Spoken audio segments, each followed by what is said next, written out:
저는 목사기 때문에 장례식을 많이 집례합니다. 호상이라는 말이 있기는 하지만 어떤 장례식이라도 남겨진 유족에게는 좋고 기쁜 일은 아니지요. 그 중에 가장 마음이 아픈 장례식은 아마 한창 일할 젊은 나이에 세상을 떠난 경우입니다. 얼마 전에 우리 김한두 집사님 장례를 치를 때 참 안타깝고 또 마음이 아팠던 기억이 납니다. 아모스 선지자가 활약하고 있을 무렵에 이스라엘은 나름대로 한창 잘 나가던 시절이었습니다. 경제적으로 번성했고 정치 군사적 힘이 아주 강했던 때입니다. 그래서 성경은 그 시절의 이스라엘을 처녀 이스라엘이라 이렇게 칭합니다. 처녀처럼 전성기를 구가하던 시대라는 뜻이겠지요. 그런데 이때 하나님께서 이스라엘의 몰락을 선언하십니다. 아닌 밤중에 홍두깨처럼 그렇게 이스라엘은 아직도 미래가 창창한 것처럼 보이는데 아모스 선지자는 죽음을 선포해야 했습니다. 그래서 1절 이스라엘 족속아 내가 너희에게 대하여 애가로 지은 이 말을 들으라 이렇게 말씀하십니다. 애가 즉 장례식에 슬픈 노래를 지어 이스라엘에게 들려준다는 말씀입니다. 그런데 노년의 장례식이 아니라 가장 한창일 때 젊은 처녀의 장례식입니다. 2절 처녀 이스라엘이 엎드려졌으며 다시 일어나지 못하리로다. 자기 땅에 던지우며 일으킬 자가 없으리로다. 아직 한창인 이스라엘, 한창 잘 나가던 이스라엘을 두고 아모스 선지자는 애가를 지어 부르고 있습니다. 지금 당장 1000명이 행군하던 그 성읍에는 100명이, 100명이 행군하던 곳에는 10명밖에 남지 않았다고 말씀하십니다. 그렇습니다. 우리 인생은 아무도 모릅니다. 올 때는 순서가 있어도 하나님이 부르실 때는 따로 순서가 없습니다. 젊은 나이라 할지라도 언제든지 오라고 하시면 우리는 그분 앞에 나아갈 수밖에 없는 것입니다.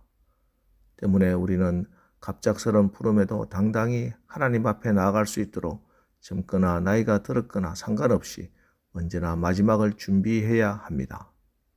이런 신앙을 종말론적 신앙이라 이렇게 말합니다. 예수님께서 도적같이 갑자기 재림하신다고 할지라도 부끄러움이 없는 삶을, 후회가 없는 준비된 삶을 살아야 하는 것이지요. 그런데 오늘 이스라엘은 할 일이 많이 남아있는데 아직 왕성하게 하나님의 일을 감당하고 자기에게 맡겨진 사역을 완수해야 할 그때 너를 더 이상 남겨두면 안 되겠다고 결정하시고 심판이 선언됩니다. 자, 이렇게 심판이 선언되었다면 그러면 이스라엘은 이렇게 허무하게 몰락하고 무너져야 하는가? 그렇지 않습니다. 지금까지 우리가 연서의 말씀을 쭉 읽어오면서 계속 확인한 것은 하나님의 심판은 완전히 멸망하라는 말씀이 아닙니다. 죽으라고 주시는 말씀이 아니라 살라고 주시는 말씀입니다. 살 길을 알려주시는 것이지요. 자, 그렇다면 사망 선고를 받은 이스라엘이 살아나는 길이 무엇입니까?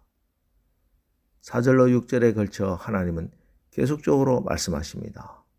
너희는 나 여호와를 찾으라. 그러면 살리라.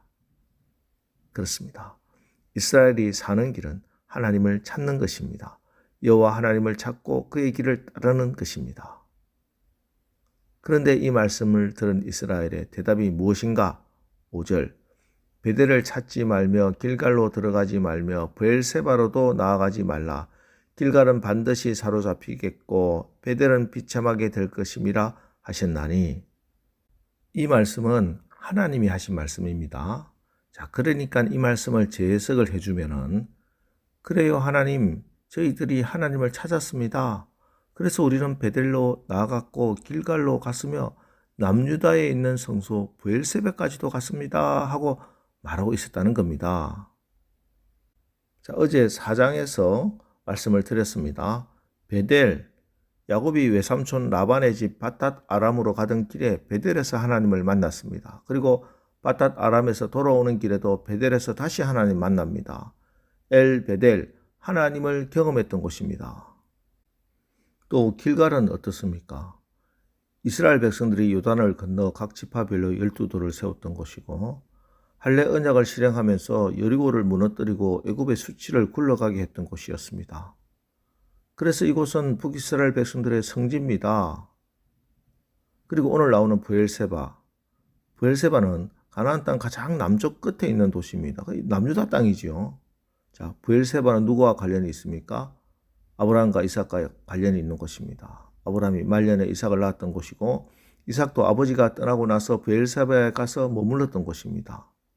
자, 그런데 이곳이 지금 북이스라엘 땅이 아니고 남유다 땅입니다. 그런데 이스라엘 사람들이 이곳까지 열심히 찾아다녔다는 것입니다. 마치 은혜가 넘치는 교회나 기도원 찾아 전국 방방곳곳으로 찾아다니는 사람들과 비슷하지요. 그곳에만 가면 은혜를 받을 수 있다고 생각하기 때문입니다. 그러나 하나님은 너희가 찾아야 하는 것은 베델 성소도 길갈의 성소도 브엘세바 성소도 아니라 바로 하나님 그분 자체다 하고 말씀하십니다. 그렇습니다. 문제는 어떤 장소, 성소를 찾는다고 해결되는 것이 아니라 살아계신 하나님, 실제로 역사를 주관하시며 섭리하시는 하나님, 생명의 주인 되시는 그분 자체를 찾아야 하는 것입니다. 예배당에만 온다고 문제가 해결되는 것이 아니라 예배 가운데 살아계신 하나님을 만나야 하는 것입니다. 오늘 말씀 가운데, 찬양 가운데, 기도 가운데 살아계신 하나님, 지금도 우리의 기도를 들으시고 응답해 주시는 그 하나님 만나고 그 하나님을 경험하는 그런 이 새벽 기도 시간이 되기를 축원합니다. 오늘 특별히 우리 하나님을 찾고 하나님을 만나고 하나님 안에 있는 그 삶을 이렇게 말씀합니다. 24절 오직 정의를 물같이 공의를 마르지 않는 강같이 흐르게 할지어다. 자, 이 말씀은 아모스 전체 주제 구절입니다. 정의는 미슈파트, 공의는 제닥합니다. 미슈파트는 세상에서 말하는 정의가 아니라 하나님의 말씀인 율법을 중심으로 하는 정의를 말하고 제닥하는 관계를 의미하는데 하나님께서 하나님의 백성들을 지극히 사랑하셨던 것처럼 우리도 주변 이웃을 섬기며 사랑해야 함을 제닥하의 공의로 설명하고 있습니다. 자, 하나님의 사랑과 은혜를 받아 그것을 우리의 이웃에게 흘려보내야 합니다. 정의와 공의가 멀리 있는 것이 아닙니다. 나의 부드러운 눈길로, 위로의 말 한마디로, 따뜻한 식사 한 끼로, 또 작은 기부로부터 시작할 수도 있습니다. 무엇보다 우리가 지금 어려움 속에 있는 이웃과 교우들 위해서 중보하며 기도하는 것, 이게 바로 우리가 받은 은혜를 물같이 강같이 흐르게 하는 정의와 공의의 삶입니다. 오늘 이 새벽 여러분의 진실되고 간절한 기도로부터 호숫가에 돌을 던지면 동시문을 그리며 물길이 퍼져 나가듯이 이 땅에 하나님의 공의와 정의가 퍼져 나가기를 주님의 이름으로 축원합니다. 기도하겠습니다. 하나님, 오늘 젊은 처녀 이스라엘에게 선포된 심판의 말씀을 읽었습니다.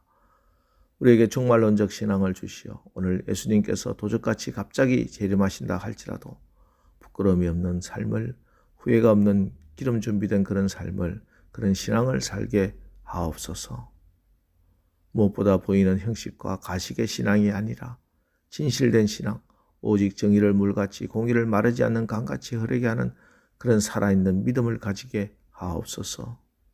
도움의 손길, 베품의 손길, 나의 사랑의 손길이 머물러야 할 그곳에 우리의 눈길이, 손길이, 발길이 가게 하옵소서. 그래서 정의를 행하고 공의를 행하는 나의 자녀들아, 너희들은 오늘도 나를 잘 찾고 있구나 칭찬받는 하루를 살게 하옵소서. 예수님의 이름으로 기도합니다. 아멘. 자, 이제 오늘 말씀을 붙들고 주여 오늘 하루도 우리가 하나님을 구하고 찾고 하나님께 나가 하나님의 정의와 공의를 물같이 강같이 흐르게 하는 삶을 살게 하옵소서. 우리 합심해서 기도하고 나가겠습니다. 우리 기도하겠습니다.